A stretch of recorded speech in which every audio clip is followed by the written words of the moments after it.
அப்புறம் வந்து நிறைய பேர் கேட்டிருந்தாங்க, வீடு கிடச்சிருச்சா வீடு கிடச்சிருச்சான்னு கேட்டிருந்தாங்க.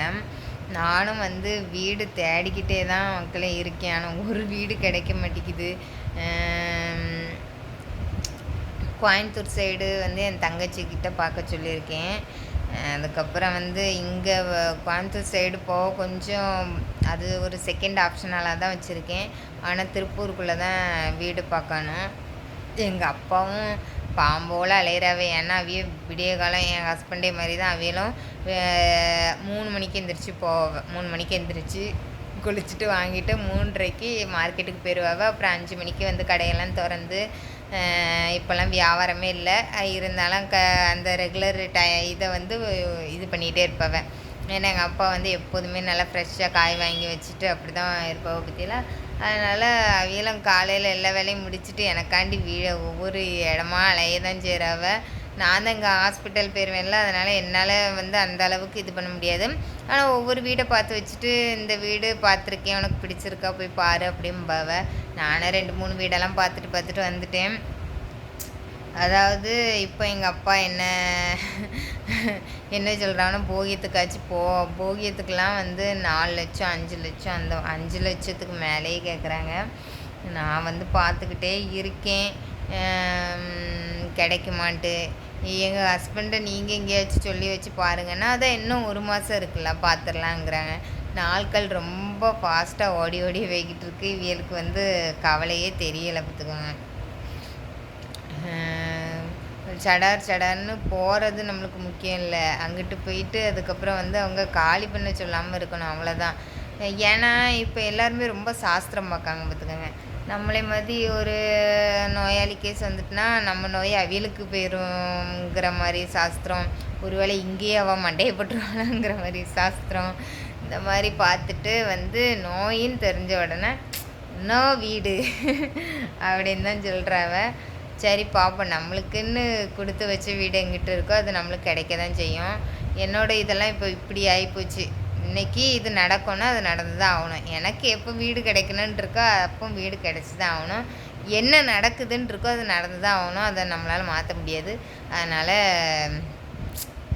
வந்து ரொம்ப ஸ்ட்ரெஸ் எடுத்துக்காதன்ட்டு என் மனசே என் இதை சொல்ல ஆரம்பிச்சிட்டு. ஏன்னா வந்து என்னை சுற்றி நம்மளுக்கு வந்து வெளியே இப்போ நம்ம அங்கங்கே வேலைக்கு ஸ்கூலுக்கு போகிறனால என்னோட லைஃபோட இது தெரிய மாட்டேங்குது. ஆனால் ஹாஸ்பிட்டல் போகும்போது மட்டும்தான் லைஃப்னால் என்ன, அதுவும் உடல் ஆரோக்கியம்னா என்னன்னு தெரியுது. அதே மாதிரி ஹாஸ்பிட்டலில் ஒவ்வொருத்தர் படுற வேதனை இதெல்லாம். இப்போ நான் டயாலிஸ் போயிட்டு வரேன்னா இந்த டயாலிஸே பண்ண முடியாமல் நிறைய பேர் திக்கி திணறிட்டு கிடக்கிறது அப்படிலாம் பார்க்கும்போது இந்த வாழ்க்கையே எனக்கு வந்து இது பெருசு அப்படிங்கிற மாதிரி தாட்டாக வர ஆரம்பிச்சிருச்சு. என்னென்னா சரி ஏதோ நடந்து போயாவது டயாலிஸ் பண்ணுறோமே அப்படிங்கிற தாட்டு. சரி நம்மளுக்கு நடக்கிறது நடந்து தான் ஆகணும் இப்படிங்கிற தாட்டு எல்லாமே இப்படி மாற ஆரம்பிச்சிட்டனால எதுலேயுமே ஸ்ட்ரெஸ் எடுத்துக்கிறது இல்லை. இன்னும் வீடு கிடைக்கல, இன்னும் 1 மாதத்தில் நான் காலி பண்ணணும். இருந்தாலும் வீடு இல்லாமல் எவ்வளோ ஜாலியாக உட்காந்து உங்ககிட்ட பேசிக்கிட்டு இருக்கேன் பாருங்கள். இப்படி ஆகிப்போச்சு. எப்படினாலும் நடக்கிறது நடக்க தானே செய்யும். அதுக்கு எதுக்கு நம்ம ஓவராக ஸ்ட்ரெஸ் எடுத்துக்கிட்டு நம்மளோட ஒரு உழைப்பு கொடுக்க வேண்டியதான், வீடு தேடுற உழைப்பை. அதுலேயும் மீறி நம்மளுக்கு கிடைக்கல வாங்கலைன்னா அந்த சமயம் என்ன நடக்குதோ அதுபடி நடந்துட்டு போயிட்டு போகுதுன்னு அப்படி ஒரு தாட் வந்துட்டு மக்களே.